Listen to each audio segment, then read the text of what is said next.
Was it all just a dream? God bless you, Florida. Thank you. Did the last 4 years not really happen? Look, there's Ben Affleck. He's often in my dreams. And the taxi driver guy, he was there too. And little Stevie Wonder, he seemed so happy, like a miracle had taken place. Was it a dream? Or was it real?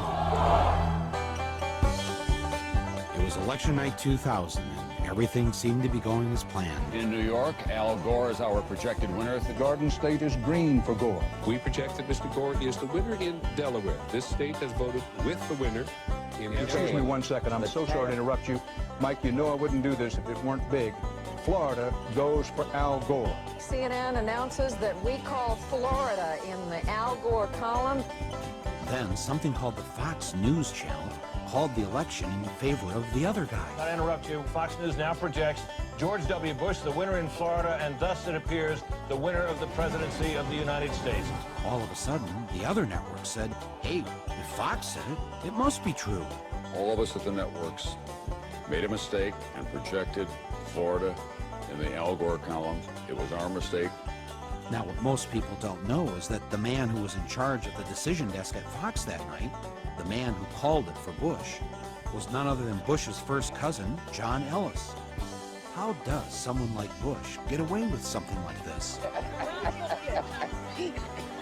Well, first, it helps if your brother is the governor of the state in question. You know something? We are going to win Florida. Mark my words. You can write it down. Second, make sure the chairman of your campaign is also the vote counting woman, and that her state has hired a company that's going to knock voters off the rolls who aren't likely to vote for you. You can usually tell them by the color of their skin. Then make sure your side fights like it's life or death. I think all this talk about legitimacy is way overblown. And hope that the other side will just sit by and wait for the phone to ring.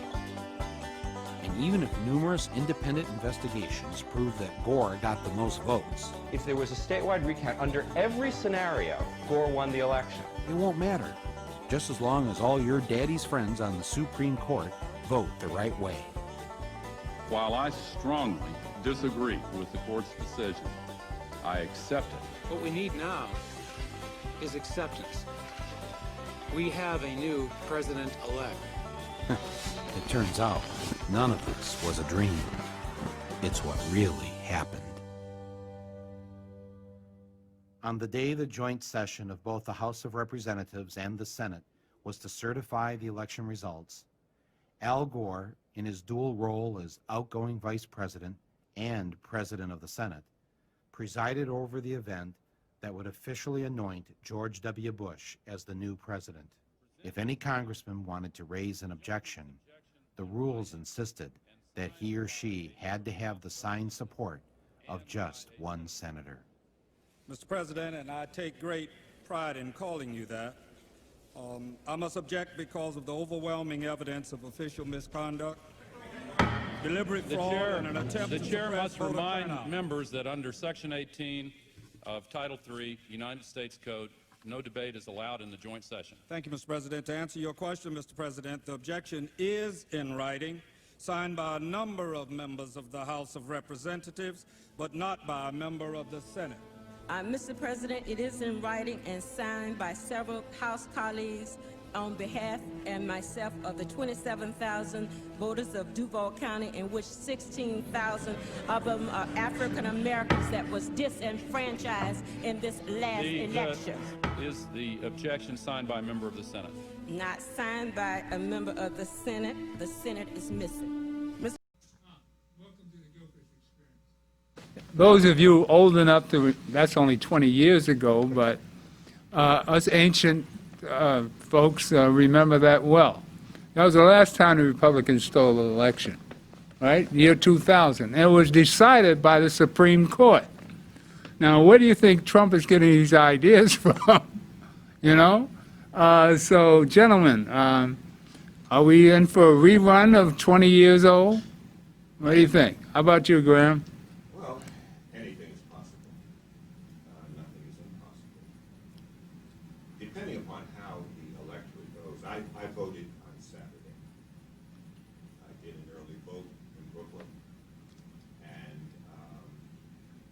block, not the block, but the line was 4 blocks long. Mm. And I've never waited online to go and vote. There was a short wait for Obama back in '08, but I never had to wait. Never had to wait on the line at this, not even a block, let alone 4 blocks. Something's wrong with your mic. No sound? All right. Technical difficulties. As you see, we're live from Manhattan Neighborhood Network. Maybe we'll find. Well, I'm not going to take Graham's spot. Can you hear because Leroy? when it comes back on, the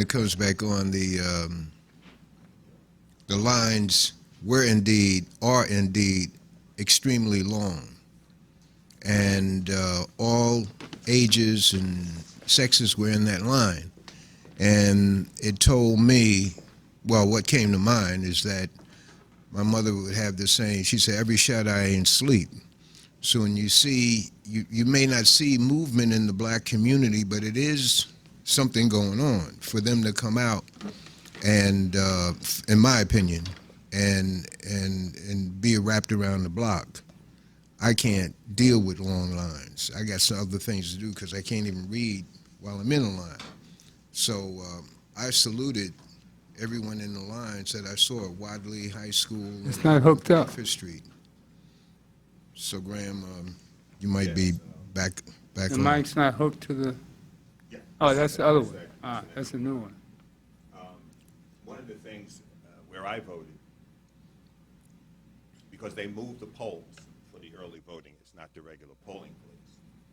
And although the line was 4 blocks long, there were people coming by with water. There were people coming by with slices of pizza. People were hungry. When I got there, I saw a woman who had just left the polls, and I asked her how long was she there. She said she was there 3.5 hours. I said, oh my goodness. I arrived about 10 to 3. So they said they were not going to cut the line off under any circumstances until 4 o'clock. So whoever got to the line at 4 o'clock, that person would be the last person on the line. But the polls would remain open until 6 o'clock. Then they said all individuals 65 and older moved to the front of the line. Don't have to tell me nothing twice. I went straight to the front of the line, and they compiled a second line whereby we went into the building, took the elevators to the 3rd floor. We went right in and voted. So there were many people in the gymnasium voting, and it was a very tranquil environment. People were in a good mood and such. But I'm sure that there are people outside of New York who are not going to have a pleasant experience. What we're seeing today is no different than what went on in the 40s and the 50s, especially in the 50s into the early 60s, when black people were trying to vote, even after the Voting Rights Act. George Wallace and the like, Bull Connor, and those individuals that refused to allow black people to vote. No, we don't have the poll tax. We're not being asked how many jelly beans are in the jar, and you're not being asked to recite a statute from the Constitution. But the fact that in other states, unlike New York, there might be only one polling place in the county, or they have reduced the number of polling sites across the state, especially where people of color are. So nothing has changed. It's the same old racist agenda that has always been in effect. And we need to be Is it twice very as bad much. now? Oh, this is really bad, because a number of these states are not south of the Mason-Dixon Right. line. They're north of the Mason-Dixon. Or Midwest. See, so when Obama told the Black Caucus to get up and put their boots on and get to work about voting rights, he was on point with that. That was Right. 2010, though. 2010. And we see what has evolved over the years, because The Republicans don't sleep. They plan. Democrats. How do we get out of this? Well, you have to have people that are astute when it comes to politics. It's not about having a demonstration. When you talk about having a demonstration, that's after the fact. Our elected officials have to be on top of what's going on, and they have to be vigilant. And they have to call a spade a spade. And this is not a matter of, well, we have to trim this and refine this. No, it's strictly racist in their agenda. They're racist. These people are racist in their agenda in preventing people from voting. Whether it's a mail-in ballot, absentee ballot, whatever, they will do everything they can to stir or skew the vote. Well, we got a week to go. Next Tuesday, the next show we'll do will be the day after the election. Now, we can see what this, I can't even call him a clown anymore. It's just scary the way, you got to watch, I watch Hannity every now and then. And to think that a large portion of this country thinks like that or being brainwashed by this demonic force, that's the only thing it looks like to me. Because there's no truth in anything, almost anything they say. Or they'll take a half-truth and put a twist to that. You have to realize that this is a product of the founder. What was his name? Ailes. Oh, you're talking about Fox News. Fox News. Right. Roger Ailes. Roger Ailes. Now, this is a product of Roger Ailes, a living document of lies and deceit. And if anybody's, well, that's neither here nor there. We've got this, and this is what we're up against. I'm just so amazed at how anybody can sit and lie as much as they can. But this is the condition of America. And those people are going along with it, are happy in this, and what they're doing. They're happy with the amount of money they're making, all colors. You know, this isn't, this is about making money and being comfortable and looking at things by their own selfish and greed. And that's what this country is made up of. And these racist attitudes are all something that's been underlying, or people used to be ashamed of themselves. We used to be able to shame people into getting a little respect. But you can't even do that today. It's beyond belief. I mean, you look at the other side and see what they're doing, how comfortable they are with what they're doing. This is what's really scary. They really believe in what they're doing. If you watch, we've been producing television for 20-something odd years. And I can see how they sit there and sway the audience by half-truth. Now, Biden about this fracking. Now, Biden was against fracking, but he said no fracking on federal land. Right. Right. And do you think that comes out in any conversation? No. They run with this videotape. They play the videotape. There's Biden saying no fracking. He didn't let him finish no fracking in federal land. Okay? Right. The fracking, It gives off methane gas, which pollutes the air. Well, it's not only that, but it pollutes the water in the areas Okay. where they're doing fracking. Okay. And those areas are populated by the people that Hannity is trying to reach, not to convince them about fracking, but in terms of the why of the Hannitys, the why. That's what we have to look at. We look at these guys telling lies. I listen to a lot of radio, WOR, WABC, and I'm listening. It's stuff, for me, it's unbelievable simply because we're in contact with the survival level of our people. Right. We're not interested in moving into their neighborhood. I'm not. I ain't interested in moving in their neighborhoods. I'm not interested in their women. I'm interested in what is mine. But they create a scenario that deflects the attention of white America from the gap that's grown between the so-called rich, wiping out the middle class and the poor. Mm-hmm. So they deflected into a racial thing. What I'm saying is that they are mobilizing the mentality of white, in my opinion, white folks to look at black people as being the cause of this, that, and the other, when we're not. Right. But the real deal is those who are maneuvering the society and now worldwide to eliminate opportunities for work, opportunities to grow and develop your children and whatnot. That's the why that I see going on. And they are paid well. I listened to these guys talk, and I said, damn, man, they must be, whatever they're paid, it's not, they're not going to realize it in another job, in another position. They realize it by being the stirrers of hate, the stirrers of deflection. And so that's one piece. What I'm concerned about is, having been a person promoting voting, I'm going back into the 60s when we were talking about voting rights.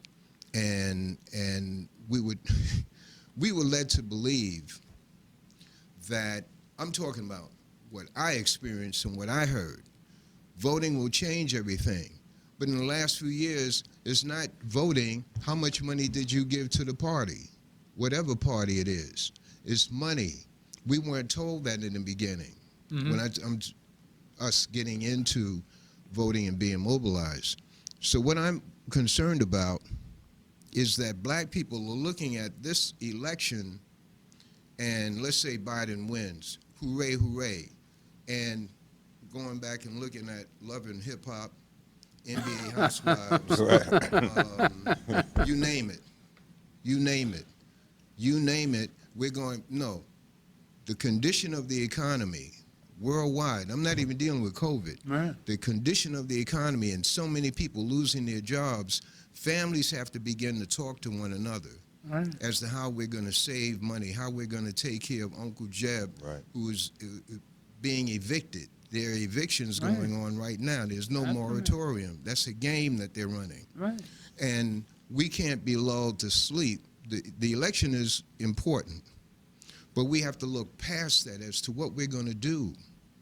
And that question of what we're going to do is a valid question to be asking, quote, our leaders, whether they're church, whether they're political, and sift their answers. Don't we have to form the solutions? I mean, I say we yes. have to form the solutions. It has to start right here. We're the elders. We know enough about this in order to propose whatever needs to be done. We've watched this happen. Now, all right? Now, all of us made mistakes, so we just need to clean up our act and lead. Now, Here's the lead right coming from us. last week we talked about Ice-T, right? Ice Cube. Ice Cube. And the fact that, and even Doc said it, that he should have consulted the elders, sat with people who knew about economics and these various fields, and put together a think tank. Well, Doc also said that we're trained to be individuals. Right. So we have to Crabs come in a together. barrel. Right. Have to Now, come we together. know this is our problem, so how do we solve it now? There's nothing. It's not rocket science.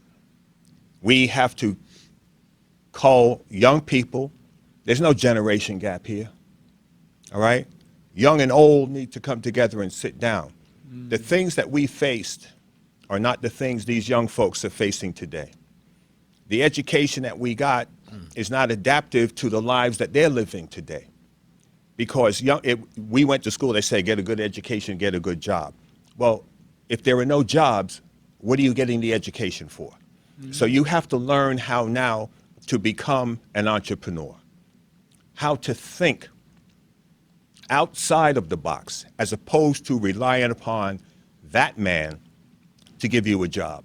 So we have to sit with our young people, show them, well, these are the things coming down the road, because we have to pass the torch and the baton to them.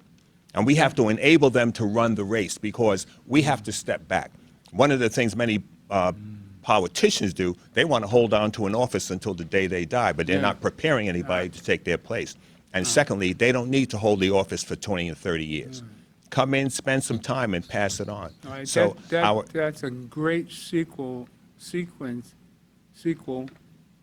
whichever way. Segue? Segue, that's what I was thinking. Segue to William Allen, who we're trying to get on Skype.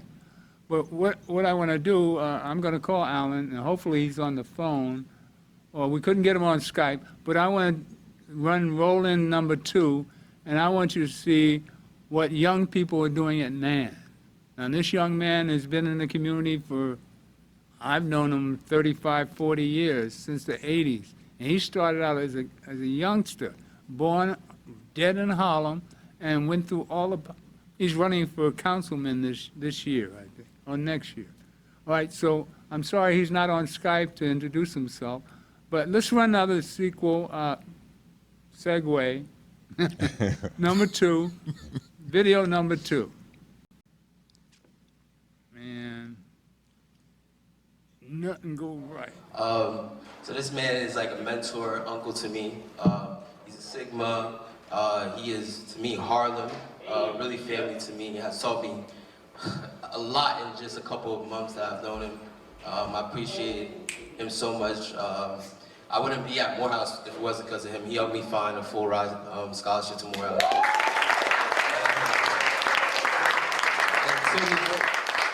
Until this day, I constantly keep getting phone calls about scholarships and opportunities just because that's how he works. He knows everyone. He's very well connected. So I want to introduce the Honorable William Allen.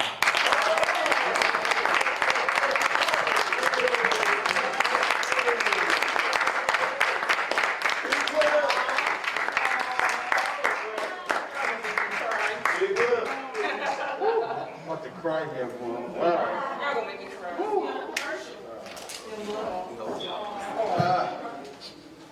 You know, yeah, I'm crying. Because, bro, what do we do with the power that is given to us? We can either use it to make our own selves wealthy, or we can use it to free other folks. I've been really blessed. I was a kid that came from 40th Street and between 7th and 8th Avenues, Powell and Douglas Boulevard, 210. And, oh my God.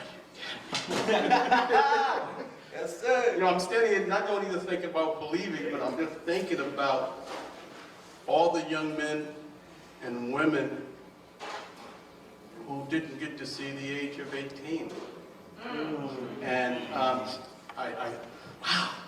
oof, please forgive me. I'm standing really thinking about my twin brother. And I just want to start off with him because my work has really been in response to his murder. And one day on the block, and he was such a leader, and he was talking to the other kids and saying, they wanted to become drug pushers. And he gathered them, and they were about to walk off, and I ran behind him, actually kind of to protect him, and he turned around and said, "This is not a journey for you." That was the last time I saw my brother.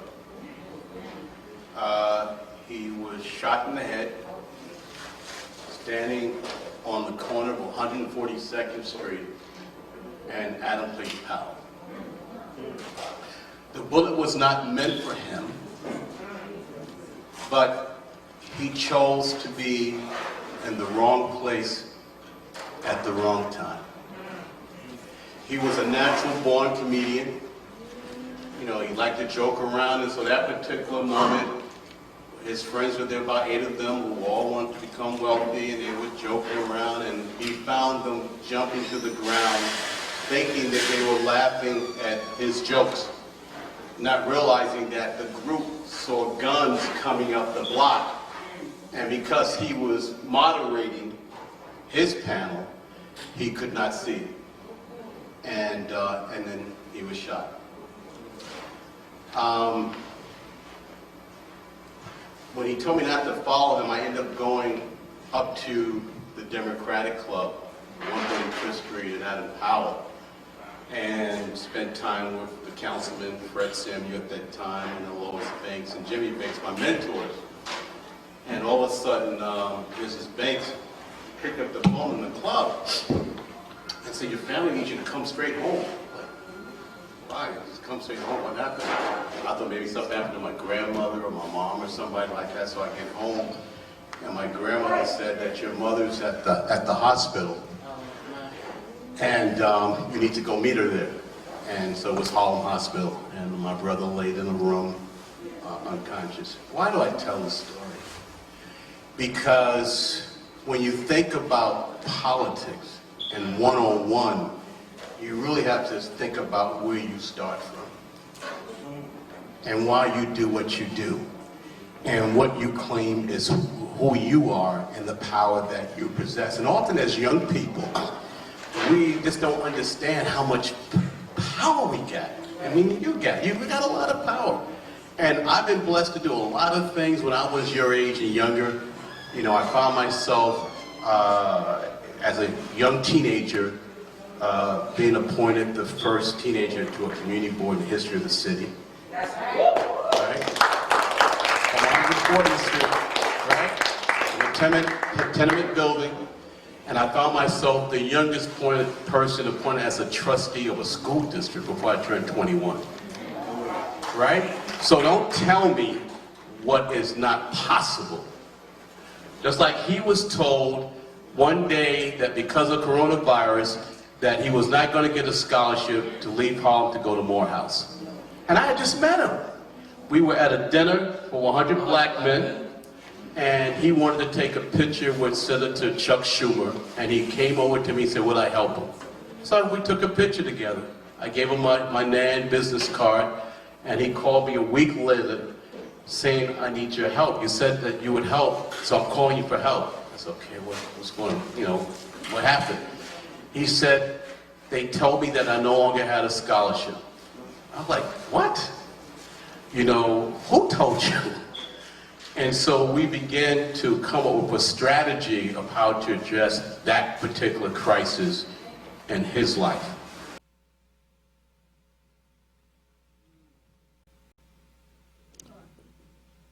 We're back.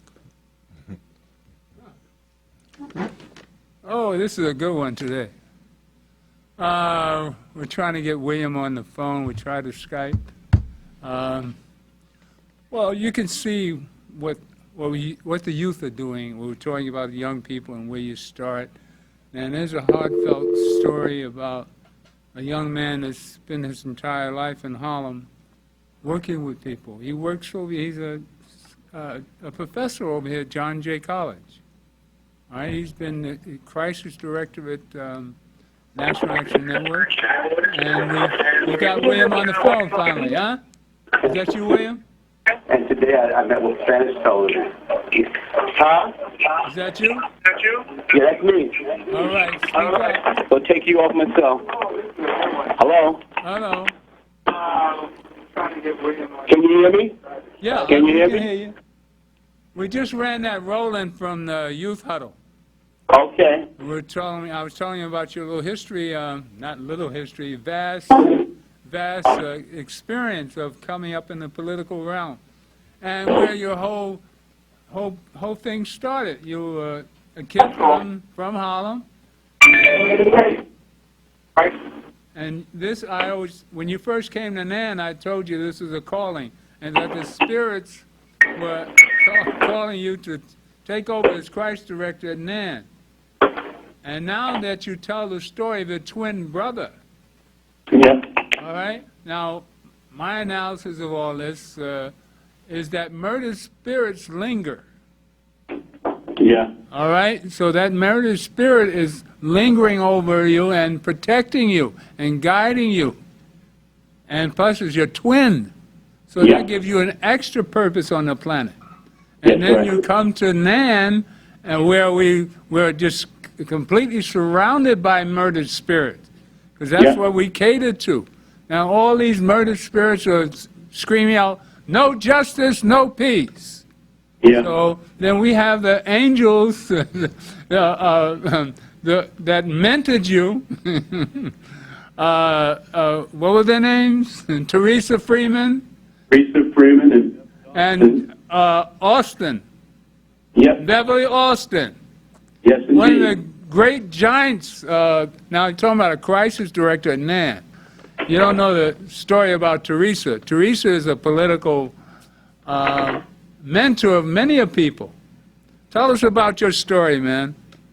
Well, I first met Teresa Freeman when I was barely a teenager on 100th Street between Douglas and Howell Boulevards. Only back then it was 7th Avenue and 8th Avenue.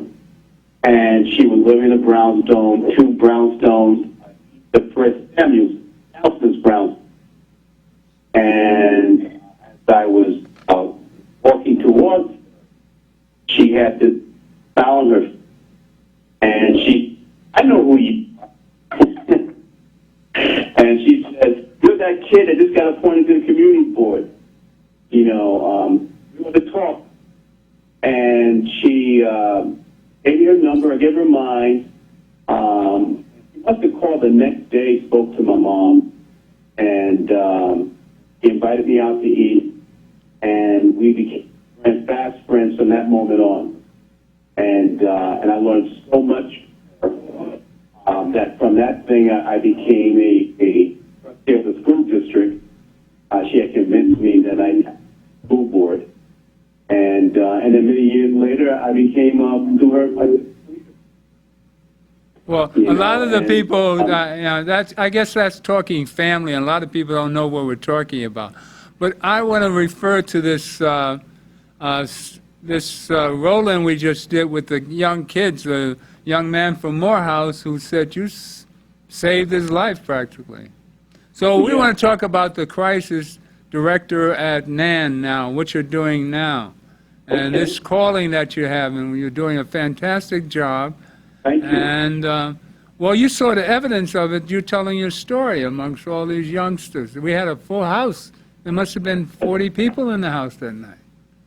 Tell us about what you're doing with these youngsters. And people in our culture, they're thirsty for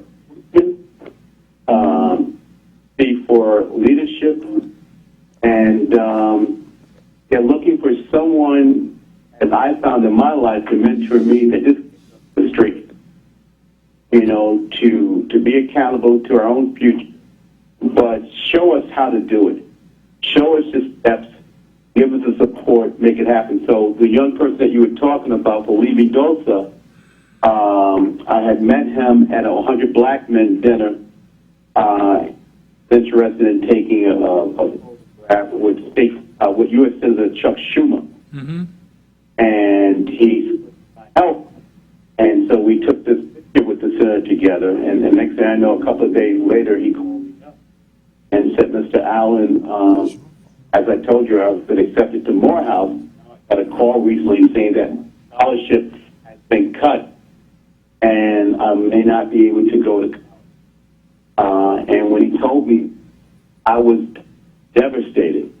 I said, "Wow!" And I was just so alarmed by this. I said, "Well, that's impossible. How are they going to cut your scholarship?" She said, "Well, because of Colbert, I was told that they no longer have those funding sources." And so I immediately got on the phone, and I also created a call list for him to do. I gave him about maybe 12 people to call, let them know that I had referred him. He got on the call, he followed up, he sent them his resume, he sent them their personal statement for college, everything. Little by little, the events turned around for him, where he was not only. So let me get this out of this. Now you're telling me that what you do as a crisis director, you take on the problem and you show people how to solve their own problem. That's right, exactly. That's exactly what we do. So you just show them the system and how we're supposed to do it. Now is our youth leader. All right. All right. I'm sorry we couldn't get you on Skype because it's hard to understand you because of the connection or something. But this is the second time we tried to Skype you in. We had a problem. But I promise you next time we'll get it. Maybe you should get Zoom. No, we can't do Zoom on live broadcast. Easy. No, we should. The Skype worked beautifully last week. Yeah. That was maybe you and I will sit down again and we'll look at it. All right. So what I'm going to do is continue to watch the program, and we'll get back to that, and we'll do something. Thank you for participating. I'm sorry we couldn't get you on Skype. Okay, we'll figure it out next time. All right. We'll practice it. So just watch the remainder of the program. We're going to do much more. We're going to try to guide the youth to become politicians. That's what the main theme is, right? Yep. Okay? Absolutely. All right. Thank you.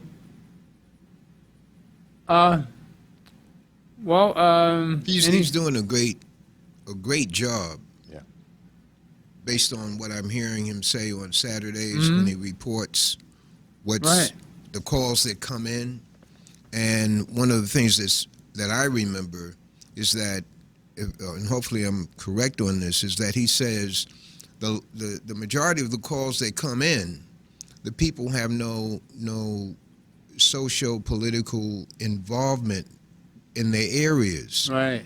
Exactly. And they have problems the same problems that we would have here in New York, whatever the problem is, but they just don't have, they only know about calling Reverend Sharpton, right? They call Reverend Sharpton. Reverend 911. But they're not involved in their area, and that's an opportunity for us to encourage our family members to become involved in the church, become involved in a committee, a block association, etc. There's always an answer to the problem once you understand the system. Right. Like we had Doc on in the system analysis, and that's privy to anything you do. There's a system analysis in how to lead your daily lives. And we as black people have that individual separation that is the one against each other. I think it's divide and conquer the way the system has treated us. Conditioned us. We've been conditioned that way. But you have to understand that once you know your condition, how do you change it? Now you see this generation is completely different than the generation before that and the ones before that. And the way we were raised, there's not the opportunity to do there are the opportunities because any foreigner comes here and sees the system and plays it to the hilt. But those of us brainwashed and being born and groomed here have a different concept of the system. Now, what do we do about that? How do we condition ourselves to retrain ourselves to how to think family-wise, the way we used to be? Well, we're born tabula rasa. That means blank slate. And we've all been to school, and the teacher writes on the blackboard, and we copy notes and put it down in our book. And then at some point, the teacher may assign somebody to clap the erasers. Not today with these electronic boards, but when we were in school. And you wanted to be the person to clap the eraser and wipe the board down, and you wash the board. Now, that was a dirty job, man. Yeah. I never wanted that job. But that's the way life is. Everybody is born like a blank slate, but other people are writing on your slate and telling you yay or nay or this and that. At some point, you have to erase the slate. And you've got to get correct information filed here. Because the way that a man thinks, the way a woman thinks, the way a child thinks, determines their behavior. And if you're not thinking right, you can't act right. And if you're not acting right, your life is miserable. So it is imperative that, as Doc said, systems analysis. I remember as a child, I lived in a railroad tenement. I would wake up with mice running across the bed on me, wake up with roaches in my mouth that I chewed up in my sleep. And I said to myself, I am not going to always live like this. Right.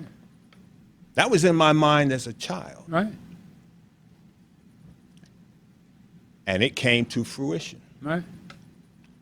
So there are certain things we need to understand that we have to do in order to make the transition. Transition doesn't come, you have to pursue it. You can't get to Queens standing at 125th Street all day.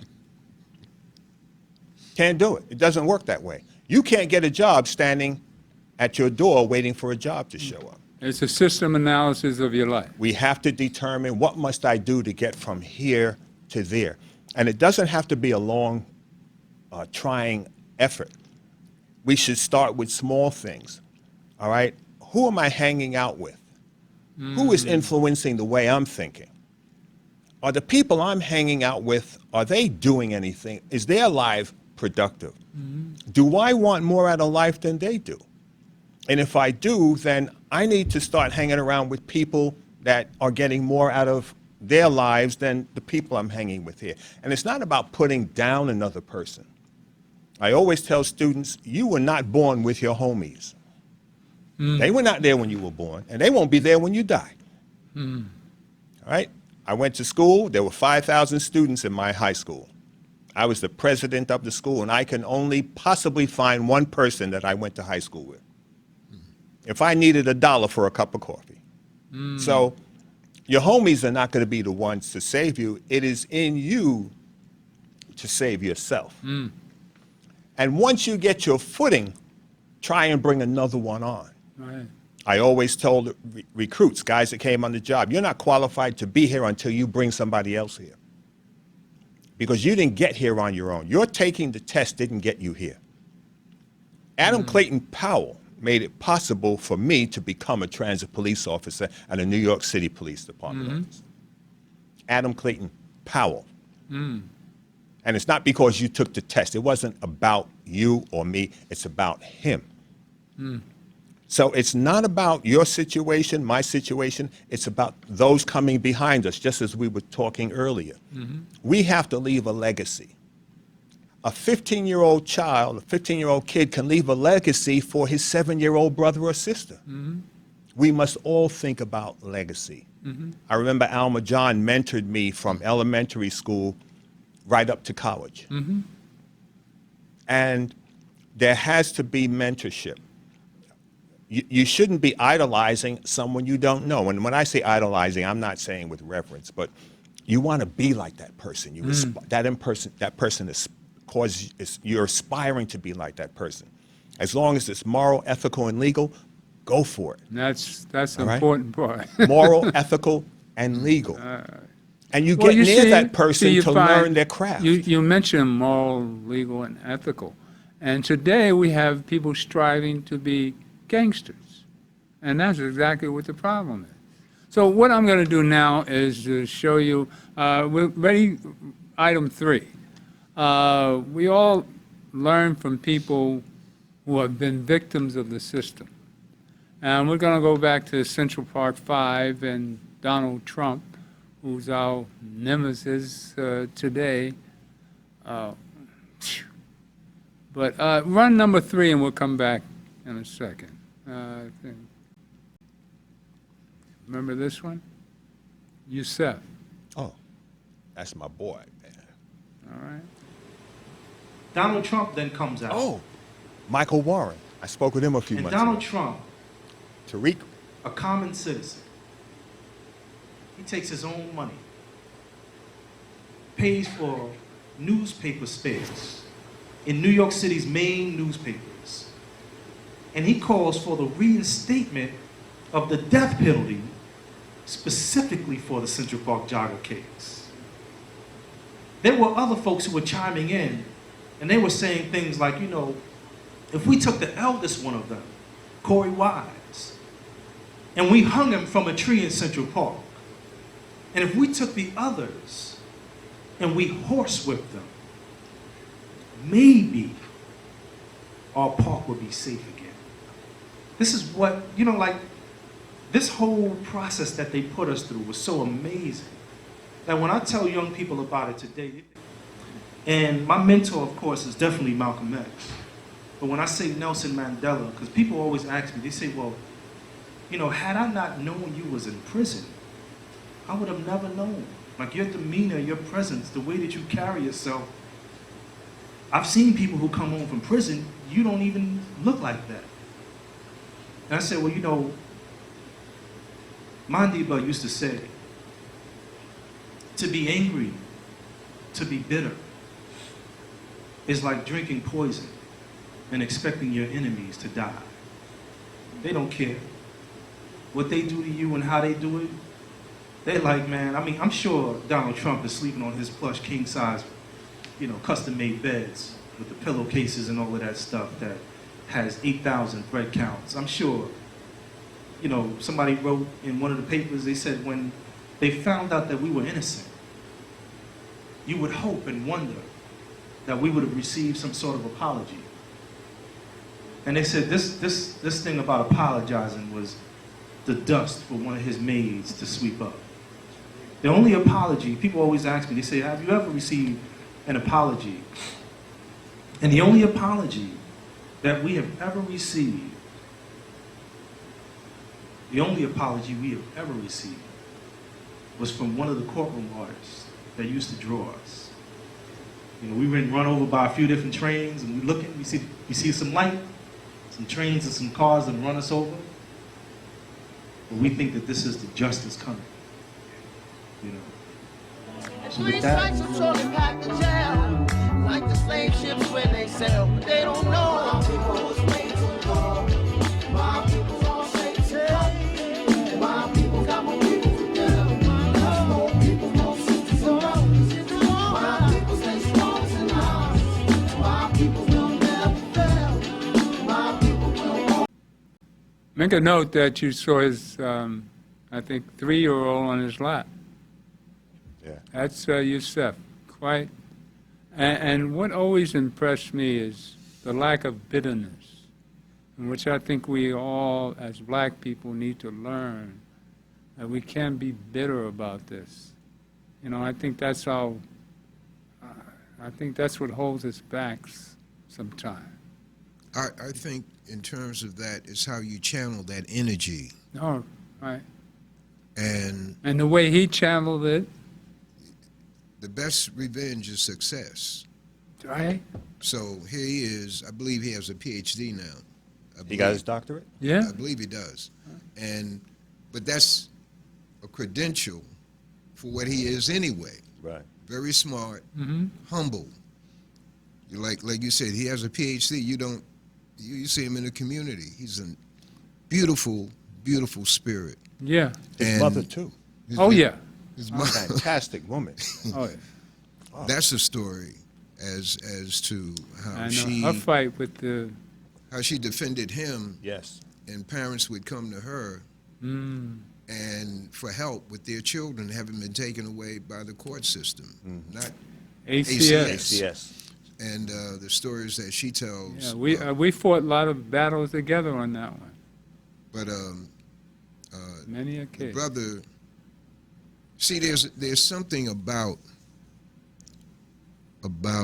apologies coming from certain people. They don't come. Mm-hmm. They don't come. You know, you'll get "I'm sorry," but you won't get "I apologize." But what about the fact that revenge and hate is like taking poison and expecting your enemy to die? That's because what I mean. all that hate and all that stuff does nothing but destroy you. Right. That's the lesson I got from Youssef. The enemy the enemy feeds off of destroying us. Right. And making us bitter and hateful. Self-destruction. The enemy feeds off of hurting us and destroying us. Right. The very fact that we're resilient as a people and live, that causes them to have bile come up in their mouth. What about how we treat each other? What about how we treat each other? We've been conditioned that way. When you But, find I mean, now you said one that we have to understand that bitterness and hatred,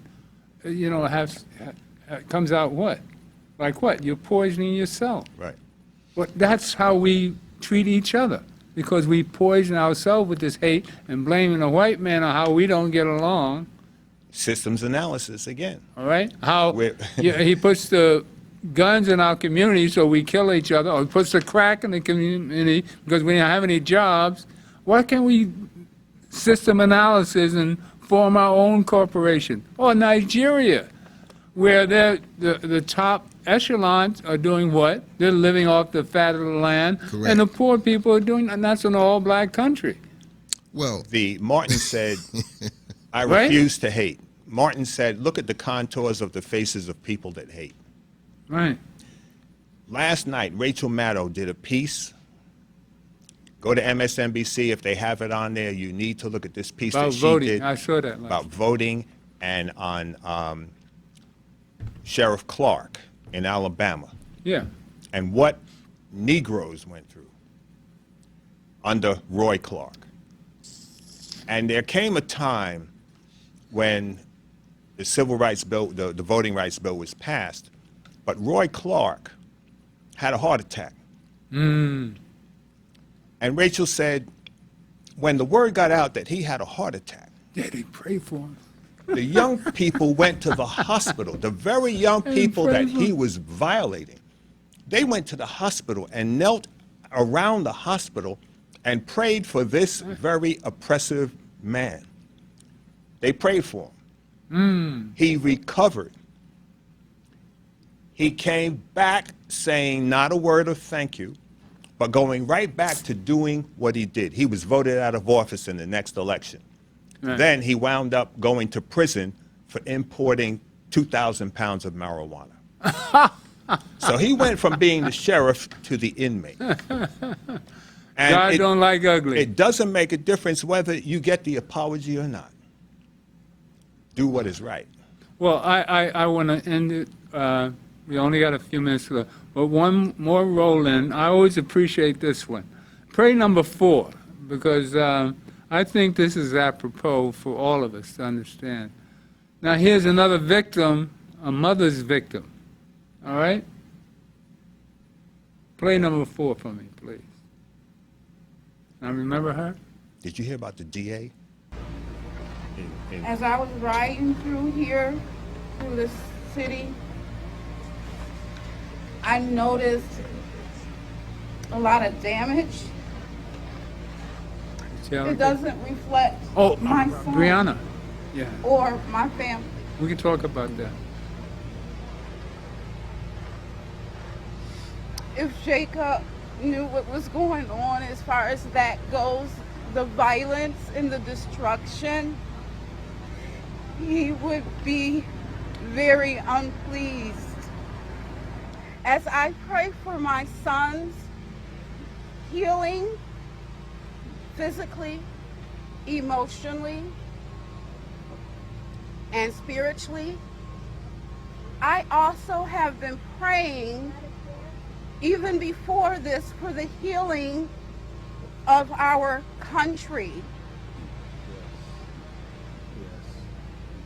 God has placed each and every one of us in this country because he wanted us to be here. Clearly you can see by now that I have beautiful brown skin, but take a look at your hand, and whatever shade it is beautiful as well. Amen. Yes. How dare we hate what we are? We are humans. God did not make one type of tree or flower or fish or horse or grass or rock. How dare you ask him to make one type of human that looks just like you? Wow. I'm not talking to just Caucasian people. I am talking to everyone. White, black, Japanese, Chinese, red, brown. No one is superior to the other.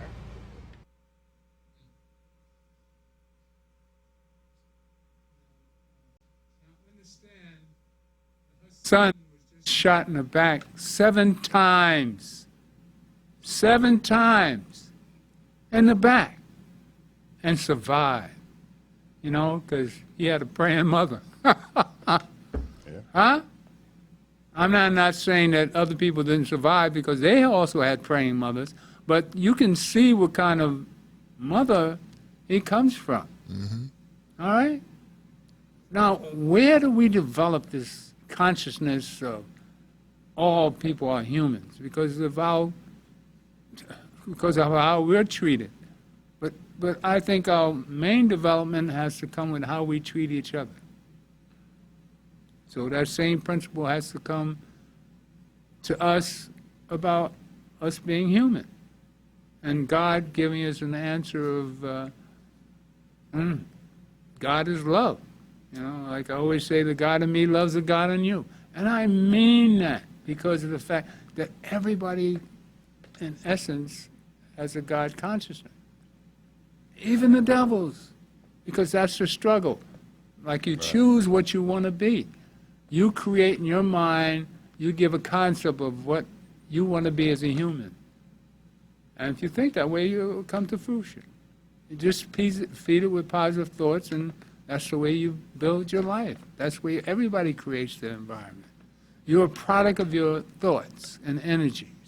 So if you think godly, that's what you become. I'm just fortunate enough to have been blessed with Gilchrist, worker for Christ. That's why I'm here. I'm doing my calling.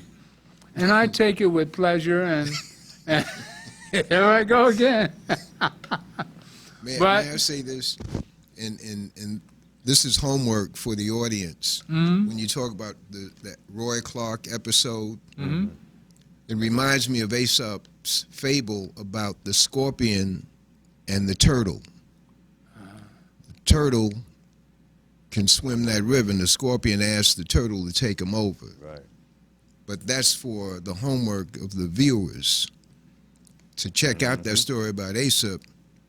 It has variations, you but get it's the suspicious scorpion. of everybody if you know that you tell them all that story. You got to watch the scorpion, because they'll bite you anyway. Scorpions don't bite. They sting. A deadly sting. All right. Well, gentlemen, it's been interesting. We've had a few technical difficulties, as usual. But that's what happens when you do live television. But it's been fun. And next week we'll come up with, next week, Dun, dun, dun. Biden will be president of the United States, next show. And I don't know who we'll get on next week. Maybe we'll have Barack Obama. Stay tuned. I might surprise you. All right? The final call. Gentlemen? The new edition of the final call is the Say goodbye national to elections. Manhattan. Power to the people. God bless. Power to the people. We got a minute more. Well, it's the final call is Minister Farrakhan's view on the elections. How come we can't Skype in Farrakhan?